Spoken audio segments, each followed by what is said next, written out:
Anne Lamott was in conversation in the back room with Ann Patchett, and we almost missed our cue. There are 2 overflow rooms, so we have to be sure that we say hi and send our love out to the overflow rooms.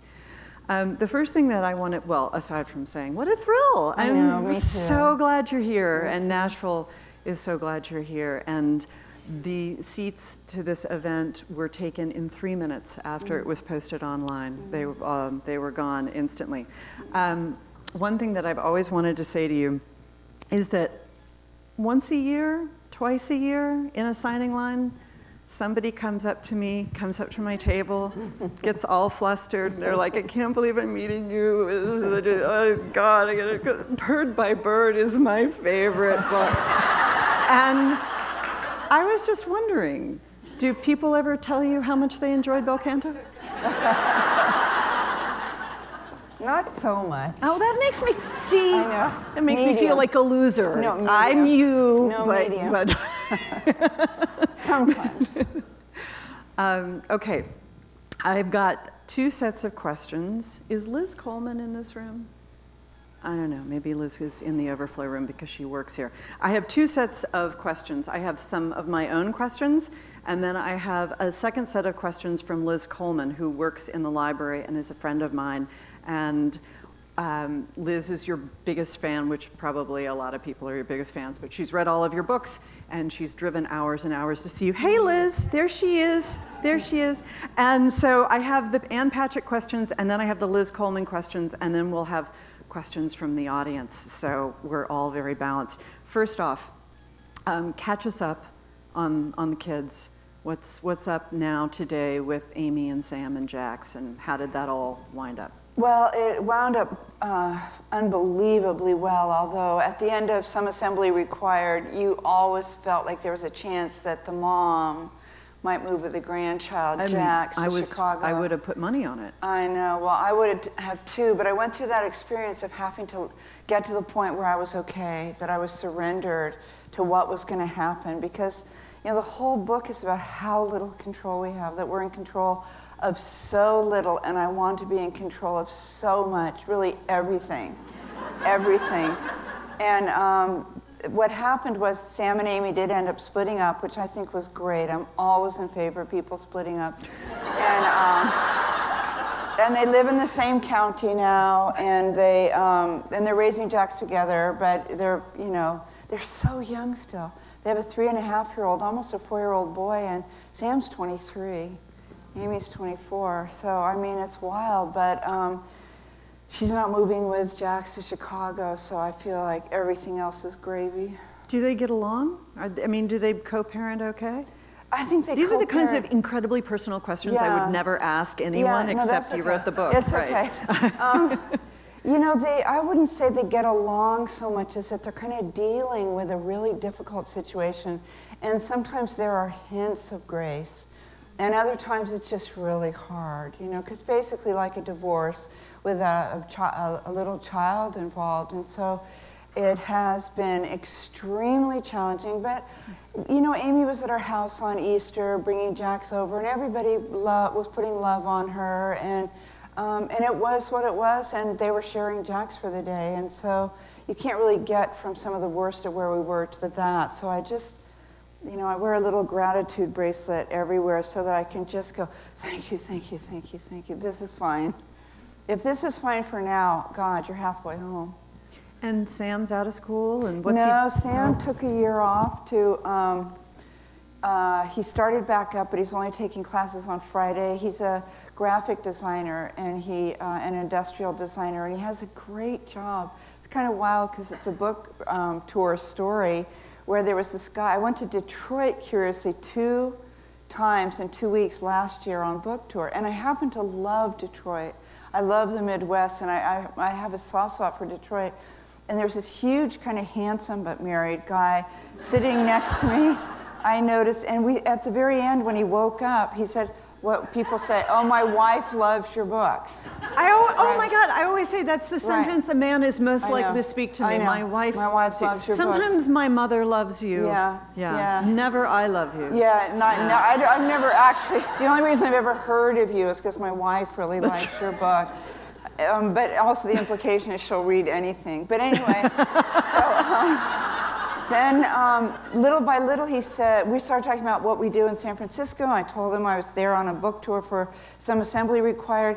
And the long and the short of it is about 2 weeks later, Sam had a job at he has a toy company it's a toy called Blasphemy, which is a board game where there's different colored game pieces of Jesus all trying to get to the cross. And there's cards. And they have a couple other games, but this is their big one. And Sam's a designer there now. And it was funny because I said, well, look, just have the book I brought with me. Let me sign that for you. I'd be so glad to. He goes, well, let me send you Blasphemy. I said, oh, no, there's a big game shop in Santa Fe. And he goes, well, it's $100. And I said, 20 hickory. And then we got Blasphemy and Sam got a job. So see, this is why I believe in God, because what are the odds, right? Well, and what are the odds that a modern religious mother would find the son a job with a modern religious board game? I know. Blasphemy it's called. It's so quirky, but it's also so funny because people think that your kids are going to be sort of mini-me, you know? Yeah. And say I am all words, and I always was all words. I was a girl, like I'm sure you were, I was saved, that found religious salvation in chapter books at 5 and 6, right? As soon as you discover the chapter books, and it's true of me now at 58, if I have the chapter book that I'm loving right now, you know, if I have the new Elizabeth Strout, then I'm okay. I'm going to be safe, and I'm going to be more or less okay for 10 days. You want to come back on Monday? Liz is going to be here. Oh, God, I would love to. Yeah. I am such a huge admirer of hers. But Sam doesn't have the word thing. I'm like this ticker tape of possible ideas and endings and transitions and things I want to quote from other books that I'm jealous and bitter about not having written myself. And Sam is articulate, but he's got that spatial sort of intelligence where he can see things that either don't exist yet or that don't show, like the far side of a pyramid. And it's I think, where did you get that? Because his dad's much more like me, very verbal and word-oriented. But anyway, so yeah, he interned for a couple months and he got a job. And so now where does Jack shape up on the on the continuum of words and spatial? Well, he's actually Does everybody make the Jack mistake?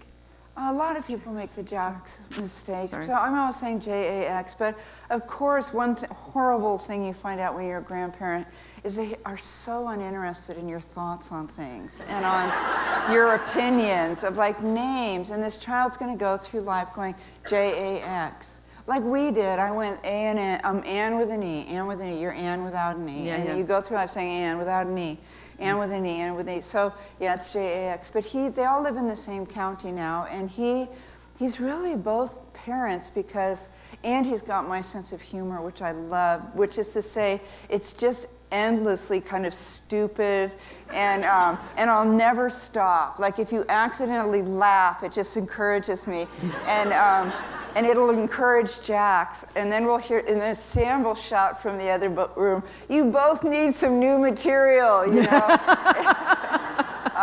Because I'll say, "Hey Jax, would you like would you like a bowl of Honey Bunches of socks?" "Oh, Nana, oh my God, socks are." "Okay, would you like some Honey Bunches of underwear?" "Oh my God, Nana." And Sam's in there just going, I just am going to kill myself later. But Jax will do the same thing. So, and then he's he's got the same thing Sam has, where he can take, one of Sam's teachers said in 3rd grade, he said, Sam just takes garbage and makes stuff out of it. Because what he might have, I could give him my beads, and there could be a pop top from a soda can, and there could be some leftover paper popping, from making holes in paper, and there could be a piece of a bent paper clip.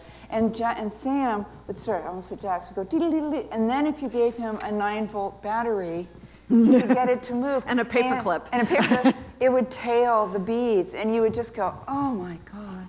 Wow. So he has that, but then also he has me, savage reader, and Lamott from grandmother. So he's also a savage reader. And his mother's just this darling, bubbly, 4'9" person who's just kind of springy, and I am like so not springy. Like my feet hurt, my back hurts, and I would say one word you'll never hear anyone say about me is springy. Don't you look at them? I mean, as much as you think, boy, it would have been nice if they had been a little older, you've got to look at them and think that is probably biologically the time we should be having kids. I mean, Did you have kids? No. You have the little dog. It's not the same. No, it's not the same. People always say, like, that's your baby. And I'm like, actually, No, that's my it's dog. my dog. I Yeah. totally get that. It's very different. But that energy that you have at 19 and 20, I know. where you can wake up every 2 or 3 hours and go back to sleep. But the thing is, they were still wasted. They were still sick. It's going to still destroy you physically. And I think, they were like, people were 14 and 15, right, when they were having babies. I think you're supposed to have babies at 14 and 15. But even 19 and 20-year-old people, the babies wake up every 2 hours. And at first, and they were so beyond zebra in their exhaustion, their crabbiness. No one is meant to do that. I mean, to do that, requires drugs. Let's just be honest.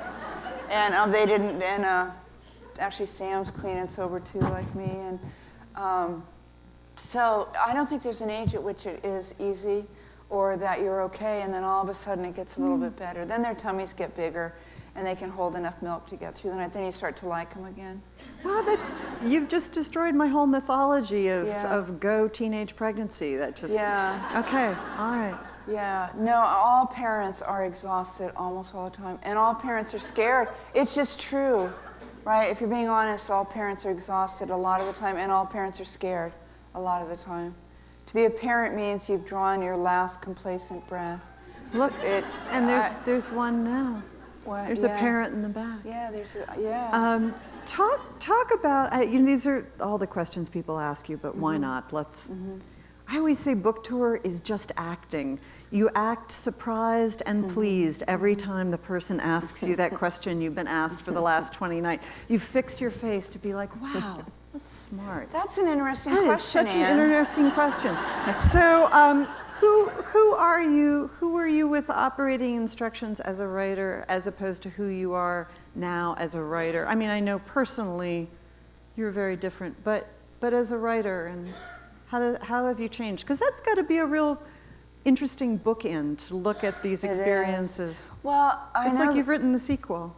I did write the sequel, but I'm sure this is true of you, because I'm sure it's true of almost all writers. If you see against all odds, you see some structure somewhere, it's like, oh my God, I can't believe it. There's structure, there's meaning, and so it was a book, and I didn't actually really want to write it. My editor wanted me to write it, and Sam was into it, because he writes a preface in some assembly about how much it meant to him to read this book over the years, because it's so much about my heart. He really was like my outside heart. And he wanted to be able to give that to Jax too. And I didn't want to do it because I thought it would be exploitive, which is another question that comes up a lot. And my editor said, well, it wouldn't be exploitive if you didn't exploit anyone, which hadn't actually occurred to me. And then, and then another thing, I wrote this piece on Salon about being on Match, which is Match.com, which is like the single That's bravest, what we were talking about in the back. the single most heroic thing I've ever done. But the thing was, I wanted to put something out to kind of promote, I can't think of it, some assembly required.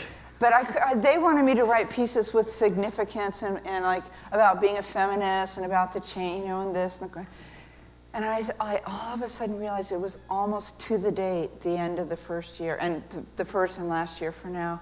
And I thought, how often do you find structure in something that you're going to... You find structure by doing it and by being mentally ill for 2 years while you wait for the structure to reveal itself. Right. Mostly. And so with the Salon piece, I just was blown away. And then with some assembly, I also thought, this is a very unusual thing to be able to do, to write a book with your son who's 19, who is the reason that the book is going to exist, not just because he's living it, but because he wants it. Because it turns out, like, teenagers every so often forget to mention the stuff about you that they don't hate. You know, the stuff that is not a complete humiliation about having you as a parent. And so when he had a child, when he was pregnant, he just got it, that the hardship it had been and the sacrifice, it means you give up your plans. Mm-hmm. It means you give up a lot of your dreams, especially if you're young. And it might be that your dream was to have a child, so you're getting a dream. But at the same time, it means, Sam said, like, when am I going to do my bachelorhood? And I thought about all those demonstrations I did with the bananas and the condoms. This is how you... He slept through that class. This is how you take it out of the foil. And when am I going to do my bachelorhood? So you knew, you didn't backwrite. You knew going in that you were going to write this book. You knew at pregnancy you were going to write this, Amy's pregnancy. No, I didn't at all. I knew right before they delivered that my editor came to me and asked. And because by then it was so clear they just want to separate from you. I mean, if you've done a decent job as a parent, you've raised someone to leave you. If you've done a healthy job, you've grown them to leave you. It's just a nightmare.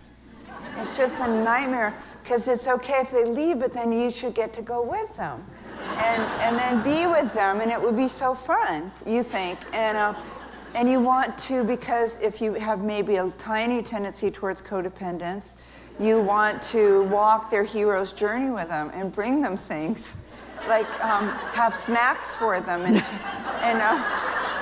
chapstick, right? And like a Beowulf's mother, you know, and they don't want it. You know, they do and they don't. But they're very sharp about explaining to you, it's not your kid. It's not your kid. And butt out. Mm-hmm. And so then when my editor pitched this idea, and Sam was really into it, it was kind of a surprise. And then I thought, well, you know how sometimes you have something that doesn't quite pan out. You do it for like a month and a half, and then you realize you're just really, you're doing the opposite of surrender and breath. You're doing shove and clench, and you have to let go. And so I thought, well, I'll do it for a month, and if I'm in shove and clench, I don't want to do it to make Sam or my editor happy. And all of a sudden, then I was sort of hooked again, because I got to say to people, I'm in the middle of something, but it was actually just journal entries. Yeah, and Amy was okay with it? And Amy was okay with it, yeah. From the get-go. How do you feel about Sally Mann? Wait, I can't remember who that is. The photographer? Oh, yeah. Oh, well, I found it kind of shocking, but the photographs of her daughters naked. I found it kind of shocking, but because I have such a terror in me of men abusing women, and of men seeing little girls, of men abusing girls. She took naked pictures of her son, too. Yeah, that's right. But that thing of like the intimacy of life and what's really beautiful, because there's a beautiful terrifying, and I'm totally with you. Yeah. But when you were talking about all of this, I was suddenly thinking about Sally Mann and thinking, you know, that with all of her kids, there came a day that they were like, no more, Mom. You know, now I'm putting my clothes on. We're not doing this anymore. And in fact, there's one really famous picture of her son standing in a creek, and it's like, this is the last picture George let me take of him naked. Mm-hmm. And is there that moment with Sam or with Amy, or, you know, where they're like, not this. Not this. You don't talk about this. Well, you know, I took out 90% of what happened. I'm not. That's what we would like to hear about today. No, you're not stupid, but we're interested. Yeah, I mean, because I've always written about my family, I've always had to really toe the line. I've always had to really make sure that I wasn't saying anything that would be hurtful or mortifying for anyone. And I've always been very, very careful to not expose stuff about Sam, and starting by about 9 or 10 to run it by him.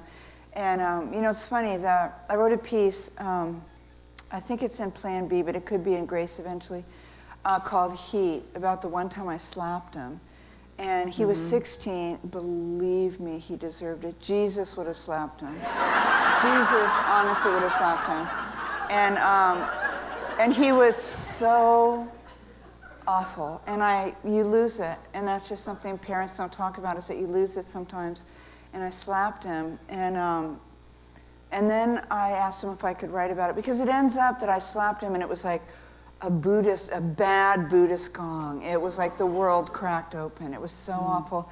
But then we ended up, I cried a lot. I realized that I should never have had children and that I was the worst mother on earth. And somebody at Salon ended up saying I was no better than the pedophile priest. So that was, but anyway, before I got to that point, those people? I cried and cried. I felt awful, but I also felt like what he doesn't need is for me to make his behavior seem like it was okay, which it hadn't been. And so I did what I do a lot of the time, is I got the animals and took a nap on the couch with a little blankie. And when I woke up, he was on the other couch taking a nap also. So I thought, that's a miracle, because I didn't go after him to try to get him to see things my way. There's an acronym in some assembly of WAIT. Why am I talking? W-A-I-T. And so often for me, it's about going zip. Zip it, don't talk, because I want to fix and I want to rescue and I want it to come out good, and that's not helpful for anybody. It really isn't helpful for anybody. And so I wrote the story up and I gave it to him, and he came into my office and he said, I hate it. You made me look like the crazy one. And the thing was, I had. And I looked sort of victimized, which is my preferred role. And so I wrote it as true as I could, and then he loved it. And then I sent it in, and they published it the next day, and I immediately got 8 or 9 of the most hostile letters I've ever seen in my life. Just vituperative, vicious letters. And they'd never done that before. They'd always shown me letters. They'd always mostly run friendly letters. They edited them before, and they didn't this time, and I was so ambushed, I just fell to pieces. And Sam said, what's David's email address? That was my editor at the time. And he sat down and he said, this is Sam Lamott, fuck you. And then he said, my mother quits. And I said, go ahead and send it. And then a couple days later, I said, take me back, take me back. But I don't like surprises, I'm really, this earth has not been a good match for me, since it's mostly... Okay, what's interesting, there are 10 things that are interesting to me about that story, but one of them is you read the letters? Oh, yeah. Do you read your Amazon? I don't read Amazon so much, but I do read Salon sometimes, and I skip around, but now I find the troll letters are... You don't read anything? Nothing. Nothing. Good for you. See, I think you're very grown up, though. The best piece of it, I used to read, this was a long time ago, but I used to read the Amazon reviews. And so, there are a lot of them that say things like, somebody take this woman out into a field and shoot her. Enough already. It's so terrible. These are the worst books ever. And I couldn't stop. It was like something I was picking at. And my friend Elizabeth McCracken said, pick the most unassailable book you can think of. Pick The Great Gatsby, whatever, and go read the Amazon reviews. Go read the Edwidge Dandicott Amazon reviews. Right. And they were just like mine. I mean, they were just hateful and sick and horrible. And I really thought, enough. But that's been one of my #1 keys to good mental health, is to never look. And that goes with I'll read reviews, although they're boring. I'll never read an interview. And those letters at the end of Salon. Oh, yeah, I know. I get hooked on them, it's like cobra hypnosis. You just start reading them, I guess, but they're almost all good. Most of the letters are positive. And they don't matter, the good ones. Yeah, they don't matter so much. Every so often one matters, but then same with Facebook. You don't have a Facebook page. Well, I started writing essays on Facebook about a year ago. I got intimidated into doing it by my editor, because it's really the new world, is Facebook and Twitter. And I swore... You tweet? I do. Oh, Jesus. It's my life. Yeah, it's my life. I love it so much. I was saved by people's Twitters during the election, too, I have to say. So, of course, because all parents are just a humiliation and an embarrassment to their kids, Sam was just mortified by my first efforts and by the fact I couldn't really do it. He grabs things out of my hands. He says, I hate to watch you try to do things. And, and little by little, I got this real following. And I love it. I love having feedback. Now, if you've read my Facebook stuff, you'll know that 95% of them are just like love letters, like, thank you, oh, this is great, I know exactly what you're talking about. And then you get these trolls. And it's so bizarre. And you have to ask yourself, it's the same with, like, why would you read Ann Patchett's book if you don't like Ann Patchett's other books? Like, why are you here? To be surprised by how much you hate it all over all again. Over again. Right? And so people will say something like, God, I hate her Christianity, or oh, I hate her politics.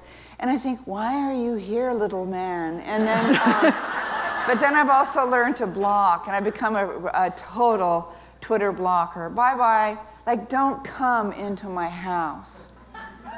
We don't want you. Except for during the election, people would say, also, as a feminist, as somebody who is so passionately on the side of women's rights, and especially abortion rights, I feel like to have a public voice, even if it's going to be torn down at Facebook and Twitter by the right, I feel it's so important just to say it anyway, just to say, this is crazy. There, I said it, this is crazy. Get out there and help people get registered. Register. That's what I'm going to do. What am I going to do in the face of this? I'm going to register voters. That's what I'm going to do. So we always did. So I feel like it's important for people with some measure of fame on these these issues that are so huge to me to take a stand and to say, listen, young women, we fought for you to have the freedom of choice, and our backs hurt, and our feet hurt, and we need you to look around at maybe girls you know who've gotten pregnant and didn't have to bring a baby to term because they live in the modern era of civil rights. And if you do care, then mobilize, because our feet also hurt and our vision is failing. And it is going to fill you in a way that nothing that you think is going to fill you, the new boyfriend, the new clothes, nothing is going to work but your passion and doing the right thing. And then I have a lot of people like my work that are passionately pro-life. And I don't delete people for being pro-life. I do delete people for being assholes.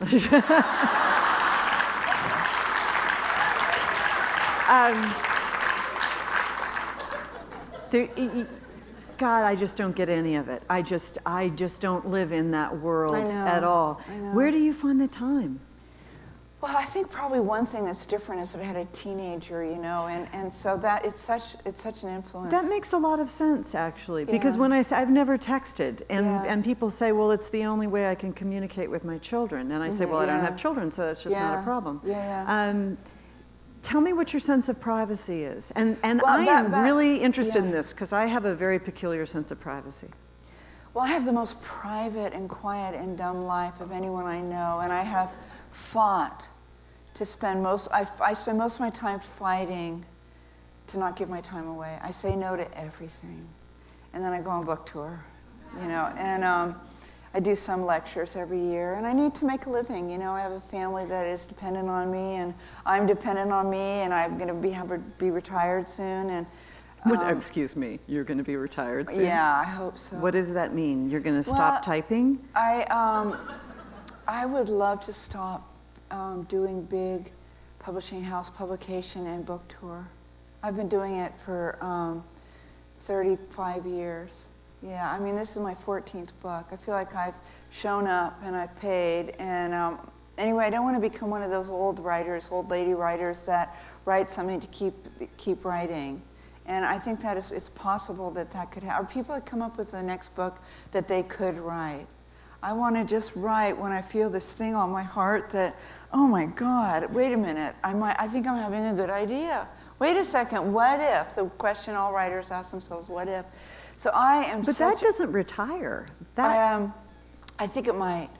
Okay. Yeah, I think it might. I don't want to do this that much longer. I've been doing it full time for a very long time, and so have you, but I've got 10 years on you. And I also accidentally did 2 book tours last year because I published 2 books, and the second book was a complete accident. I hadn't planned to write it, hadn't seen it coming, didn't think of it.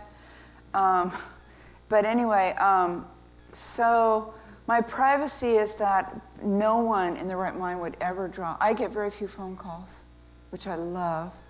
I have, as you know from reading my books, I have like the 3 or 4 absolutely intimate bosom buddies, what we used to call bosom buddies.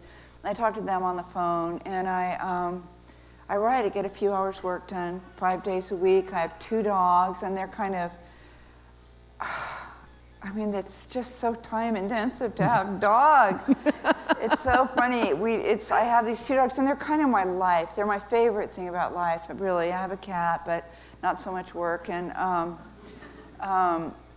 then I write a few hours. I take a nap every afternoon. I'm a person who needs 45-minute nap. I read like you do. I just always am reading. It's like the Stations of the Cross at my house, the different rooms and couches I read at. I read this here. I would never read the New Yorker in bed. Like you've never texted. I'm not positive in the last 20 years I've read the New Yorker in bed. You read the New Yorker on the couch, right? And do you read multiple books at the same time? What are you reading now? I just got this book for the book tour. I'm not swayed, but it's been getting a lot of attention. It's called Reconstructing Amelia, and it was supposed to be the new Gone Girl, which was a perfect book tour book. And it's about a girl who it's this kind of a literary thriller. It just came out yesterday, but so I got it yesterday at the airport in San Francisco. And but I usually have several books going. There's a what have I read most recently? I read what people thrust at me, don't you? They'll say, oh, you have to read this. I try not to blurb very many books. If someone is close or if they're really struggling for something that I'm passionate about, I want to give them a blurb. But you know what it's like. One book, and sometimes 2 books come every single day. Every day. And every single day somebody wants to know if you can help. Just read one story. If you could just read like 15 pages and I throw it all out. I want to warn you, if you give me something to read, I will bless it and it will not be leaving Nashville. So it will not make it as far as Kansas City because I am fighting tooth and nail for my life, for my privacy. I want to be alone a lot of the time. I don't want to read stuff. I want to read the stuff I pick. There's so much I want to read. You know what I just got? This is funny. When I was a young writer, like at 22 probably, or 23, that Renata Adler book, Speedboat, came out. Oh, God, and it was so life-giving. Did you ever read it? Oh, yeah. And because it was somebody who was our voice, snappy and kicky and snarky and kind of slightly pissed off and brilliant, and or formerly brilliant, and in my case, and it was short takes, and it was interconnected pieces of work that formed a novel of sorts. It was novelish enough for me. And I'd also read, one of my dad's best friend was Evan Cannell, who'd written Mrs. Bridge and Mr. Bridge. God. And I grew up with Evan Cannell, you know. I just read Son of the Morning Star. Son of the Morning Star is one of the great books in the world. And so I'd read Mrs. Bridge when I was about 15. It was really short chapters. That's amazing. I know. And he was the first man I wanted to marry. Isn't that wild? That's a good choice. Yeah, well, he was so handsome. I mean, women lined up. Anyway, I just went and saw him 2 years ago, and he just passed a couple months ago.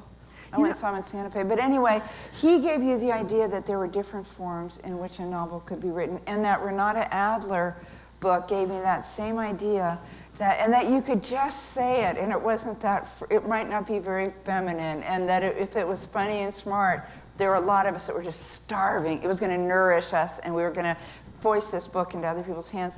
So I just got the book about her days at the New Yorker, where that is very gossipy. It's like totally elitist gossip. It's like National Enquirer for the New Yorker set. It's gossipy. It's about Mr. Wallace Shawn and what's her name that he was married to all those years, the great writer that he wasn't really married to. He had a wife, but he lived with right. Lillian.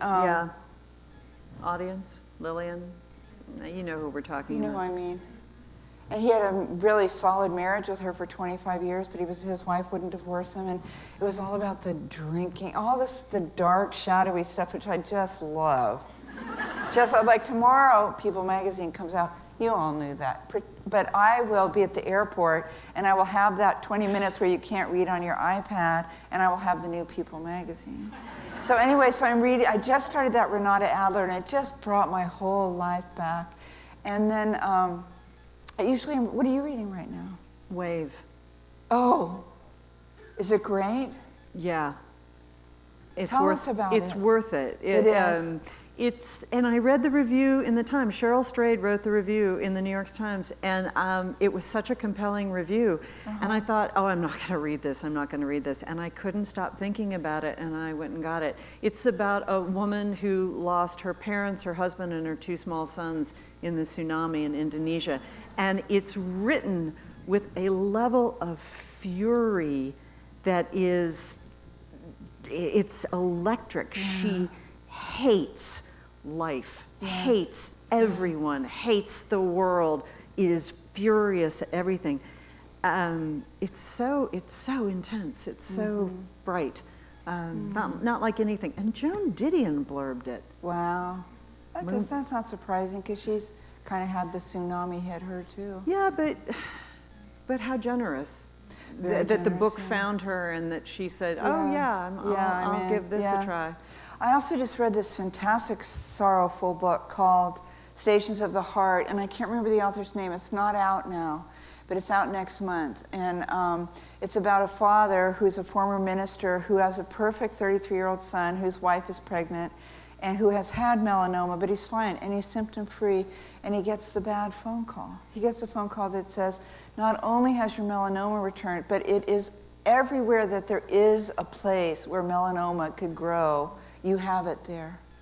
And he, in fact, is going to die very soon. He's 33. He's a perfect person. And it is a book of such joy and such love and such humor and such wisdom. And it's like a candle to see by. It's called Stations of the Heart. And God, I loved it. And I ended up blurbing that. That's really interesting. I'll look for that. That's a nice thing about having a bookstore. I can think, oh, well, that's great. I can sell that. Are you at the bookstore very often? In and out, not for long. Dart in, dart out. Anytime I walk in, there are a group of people from Ohio who say, we drove down here to see you. And I think, not my fault. what are the, no, I'm so happy to see you, but did you really think I was going to be here? I mean, I just came in to pick up a book and get my mail. And so it terrifies me a little bit. Okay, I want to be sure to be aware of the time and get to the Liz Coleman questions. You write very beautifully about being a pilgrim, and you write about your faults and your backsliding of trying to be the person that you want to be. And yet you are so regarded as the guru. You know, shake your head all you want, but people really feel that for you. They don't seem to feel like, Annie, I'm walking beside you on your path. It's like, Annie, I'm walking towards you on my path. And how are you dealing with that? I don't get that. What I get is you really helped me when I was at a very bad place. So like when you first said that, I thought, boy, does that really not ring a bell? And I guess it's just, you know, whenever I've said, people are like, what are you doing? I'm interviewing Annie Lamott. Oh, Annie Lamott. You know, I've been getting that from people when I say, this is what I'm doing tonight. So maybe it's just a small group of people in Nashville who feel that way about you. I can say 2 things that I think are true, and they apply to you also. They really apply to Patron Saint, my first Ann Patchett 20 years ago. Is it 20 years ago? More. Yeah. Is it really? It was 92, so 21, yeah. Yeah. Which I reviewed for Mademoiselle. Isn't that funny? Yeah, I was in my 30s and I got this gig writing the book column, and it paid my bills as a mother with a little baby. But when I read that book, I felt personally relieved that someone was telling the truth about tough stuff, about people that were really up to their necks in mess. And if somebody will write about the mess and have a sense of humor, I'm in. I'm so relieved. So And I think people before me, people I think had tried to look really good as parents because there was so much pressure to be a perfect parent, and there is still to some extent. But there's been me, and then there've been a lot of people. To bring the curve down. Yeah, yeah. But it's because it's really naturally funny stuff, but you don't want to look like you are ever bored even for an hour after an 18-hour day with a colicky baby, God forbid. Or that it turns out, like I never raised my voice till I had a baby. I was 35 when I had a child, and I had never raised my voice. Like you've never texted, never. Really? Yeah. Wow. And I discovered at 35 with a colicky baby that I was a tiny bit angry. And so when I said how angry you get, and I also said, if you need to get help because every single person is feeling this. You're not a freak. And I talked about being angry. I talked about being scared to death a lot. How you watch your kids sleep because they're so fragile. And I started telling issues, like I said in operating instructions, that I had been thinking about bundling Sam up and putting him outside for just like one night. He was like 2 or 3 months old because I was so tired, and I felt like the best thing I could do for Sam was to get one night's sleep. And every parent has thought that, but mostly it hadn't been said. So when I wrote about it, I got a lot of credit for coming out of that closet, that boy, does it get real when you have a child. Boy, does it get real. Boy, does it get real when you have a teenager. Did you go back and read operating instructions again when you were writing some assembly? No, I don't think I did that. I'm like you, I don't read my stuff with I kind of recoil, like, ah! Yeah. I don't want to read it, and it doesn't bring me pleasure. And I did read Bird by Bird because people said, oh, it's such a... So good. It's so good. It helped me so much with my writing, and I went back, and I don't think it's very interesting. I mean, it's so down to earth. This is what we are all doing. We're sitting down. We never actually feel like sitting down. We don't love it a lot of days. It's hard more often than it's easy, but we do it because it's some sort of calling, like a call to the monastery to be a writer or a poet, and no one cares if you do it, so you better care. If you do, this has helped. This doesn't help. Don't bother with that. Publishing is going to make you more mentally ill than you already are. That is not where the juice is. The juice is going to be in the discipline. The discipline is going to give you freedom. The discipline is going to give you something you're looking for, you've been looking for your whole life. It's going to be there, and it's not going to go well a lot of the time. Now, this has helped me. Someone said this, Bird by Bird is all, I remember, Shirley Jackson said, a confused reader is an antagonistic reader. Well, that's really good. That's a great slogan, that if someone's confused, I can't stand to be confused as a reader. And when I was young, I would agree to read like postmodern German novels or Peter Handke or some weird new Japanese poet. I'm tired. And I don't want to get in bed. I have a good hour before I zone out. And I want you to tell me a story. Tell me a story. It's fine if it's 15 pages. Tell me. I want to know about the dog. I want to know about Pretty Judy. Tell me the story of finding your 3 best friends. I love stories. We're a species that is fed and enlivened by stories and chapter books. And so I don't want to be confused. And so when I first read that was 30 or 40 years ago. Remember that Flannery O'Connor book I bet you read of essays? It was called something and Peacocks. Mystery and Manners? Mystery and Manners, yeah. And it had peacocks on the cover. God, there's so much amazing stuff in there. And I loved her. She shaped me. She was so important to me when I was a girl.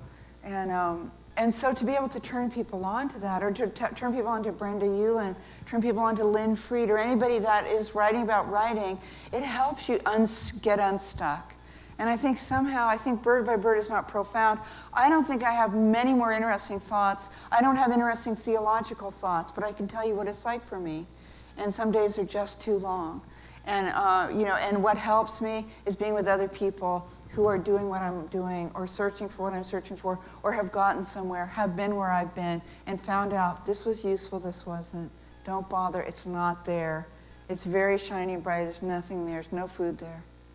And so I think that might be why people, I would argue that they don't think I'm a guru, but they do feel like I've been this kind of strange, disembodied presence at very hard times in their lives. Mm-hmm. Yeah. That's beautiful. Wow.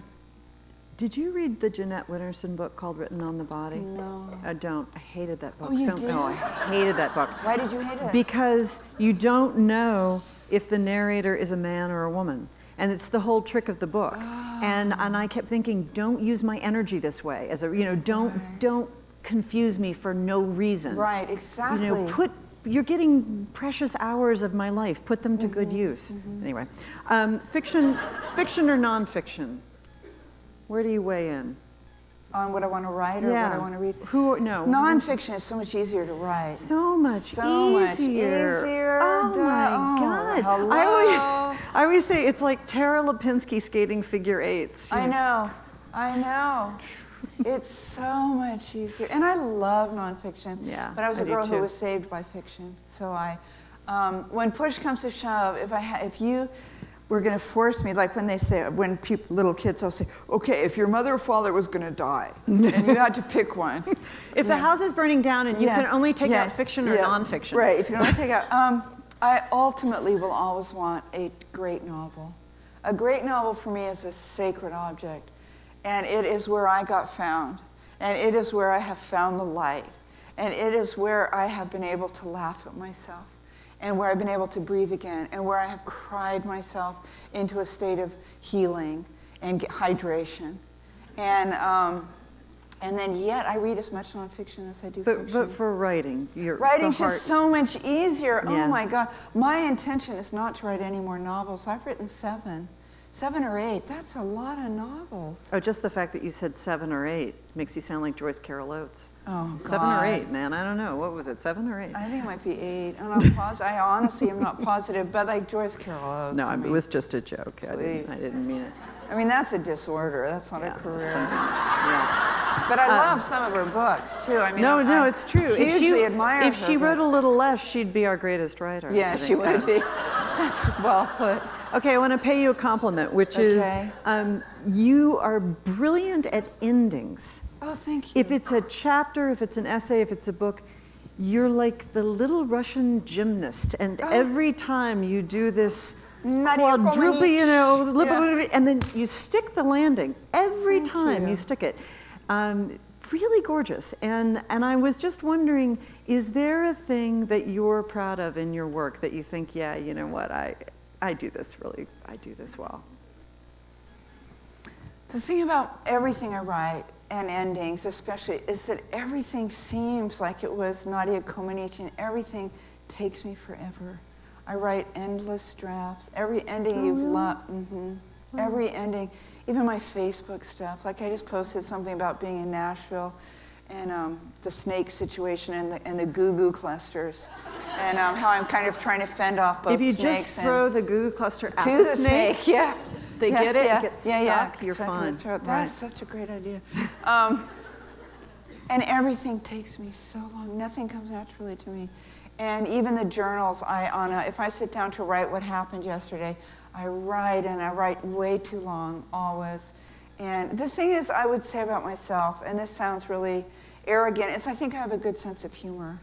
And I got a good sense of humor because I was so bizarre as a child, so bullied for my hair, and I was you must have been also a skinny little girl, you know. So I weighed literally 8 pounds until I was 10. Until I was 10, I weighed only 8 pounds. That's so funny. I was the same. Yeah. And I mean, I never got picked for the teams because it just made sense. Who would pick an 8-pound 14-year-old to play volleyball? I know. I weighed less than the volleyball. I know.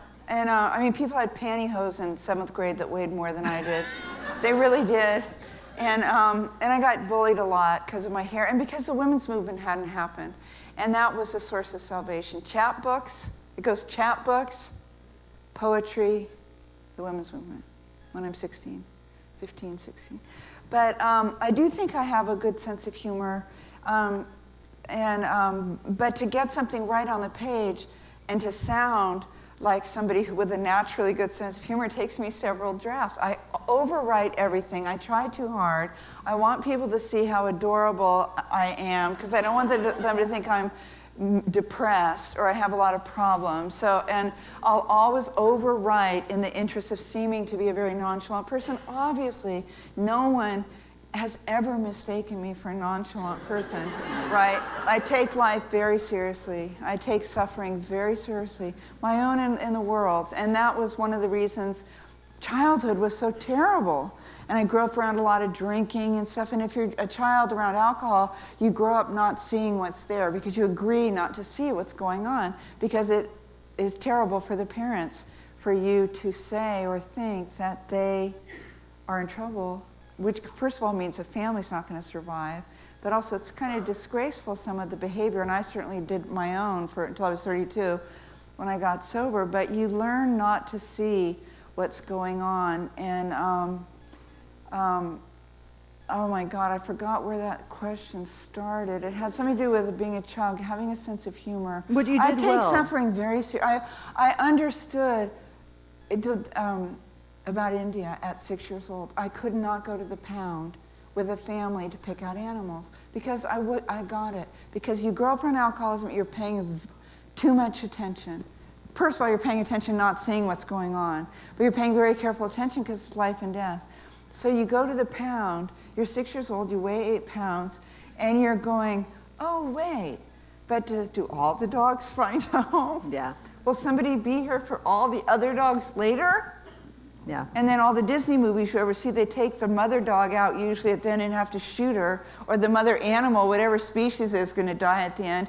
And I know there was a book that came out when I was a child, maybe I was 8 or 9, and it was the book that said on the back, by the time you've read this paragraph, 250 Indian children will have died of starvation, right? Well, my parents were do-gooders, and they were left-wing. I come by this honestly. And they were movers and groovers for the common good. Remember those of you from the 50s? Remember you could use the phrase, the common good. Remember in the 50s you could use the word fair, and we all knew what fair meant.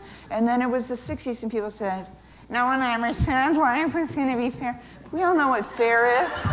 In the 50s, you could use fair and you could talk about the common good. And I understood about India, and I agreed for the children on the book of that cover. You should read Quiet by Susan Cain. Have you read this, the book about introverts? No, I've been following it, but no. You don't read it all or read it Yeah. quickly. It's one of those books that should just have been a really, really long New Yorker article, but there's a lot in there about your childhood. You will appreciate it. I've got to ask you some of these Liz Coleman Okay, let's questions. just ask a couple. Though. Okay.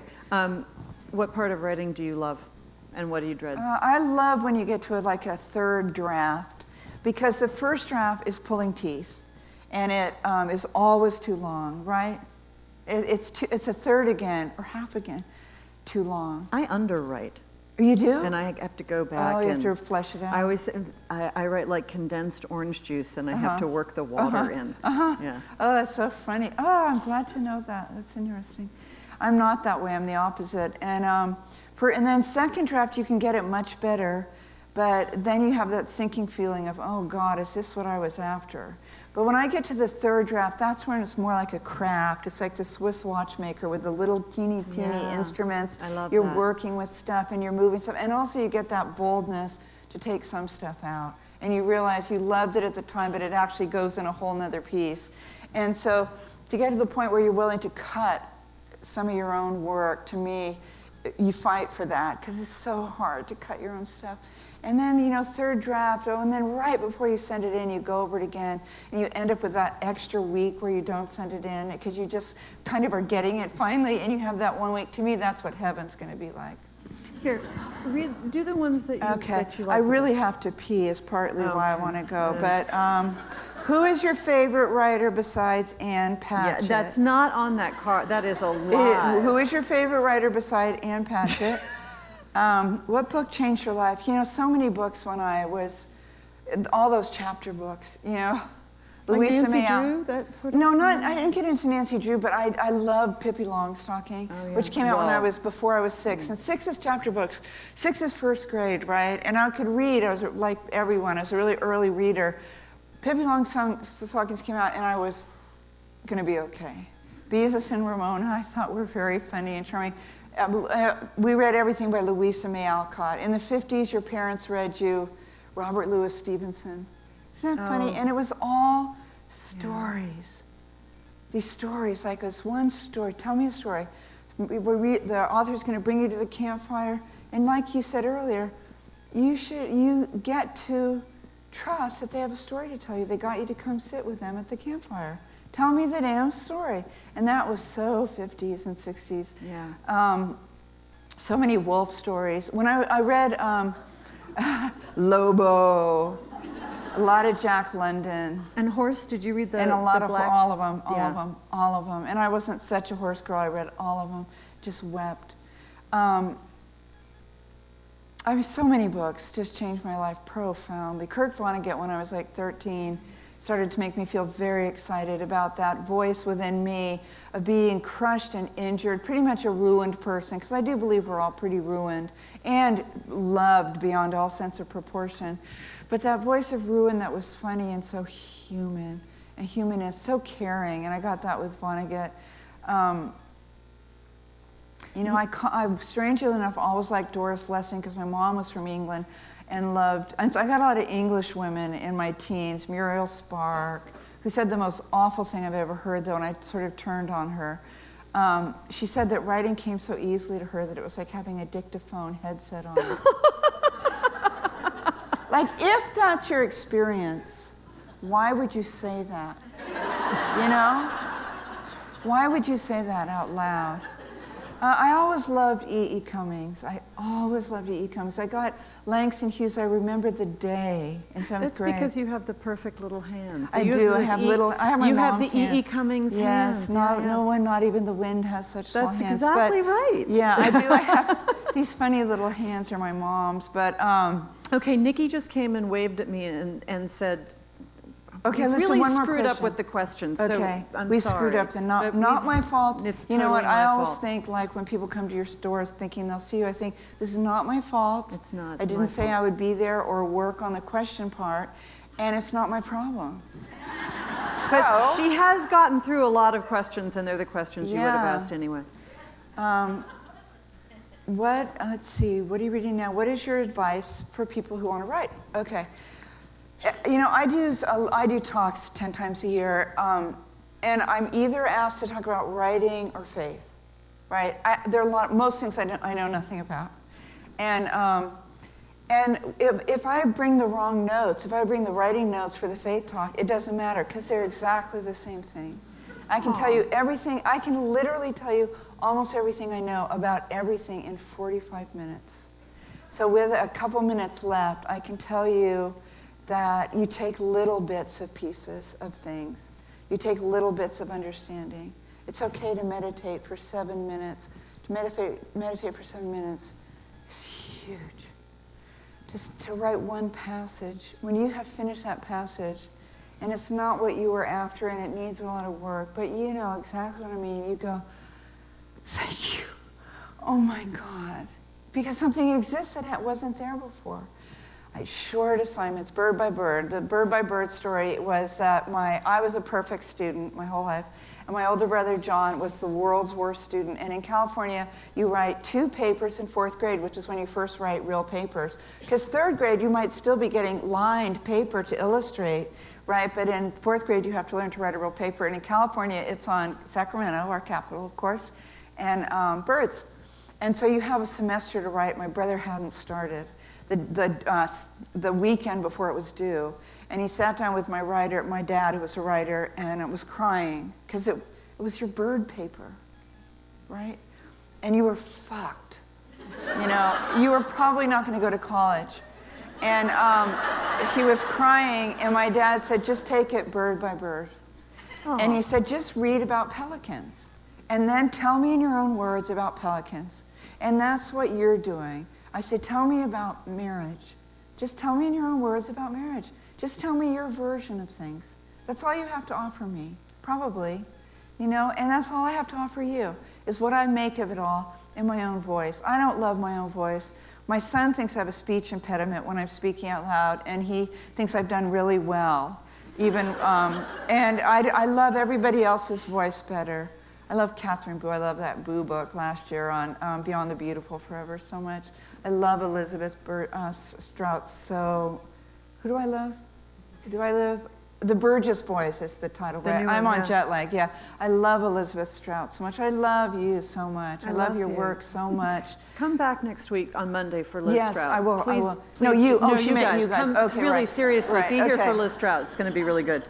So, and everybody that you love is taking it bird by bird. They're telling what they can figure out about this weird labyrinth of life, of loss, of joy, of connection, of isolation, as best they can, little by little. And the second thing I know about it all is it's not going to go that well a lot of the time. And you write a really shitty first draft.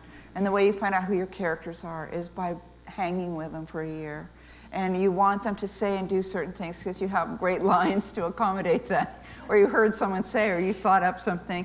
And if you're being true to these people, they may not have ever said anything like that. It wouldn't be true to them. And and the main thing is that you stop what you're doing and you stop hitting the snooze button and you agree to the awakening. You agree, since you've wanted to be a writer your whole life and you were good in college and you always want to do it again, you stop not doing it. You've always been a good singer. You have a beautiful voice. You've always thought you'd be on stage, but you joined the choir, and there's 25 of you, and it's unbelievable.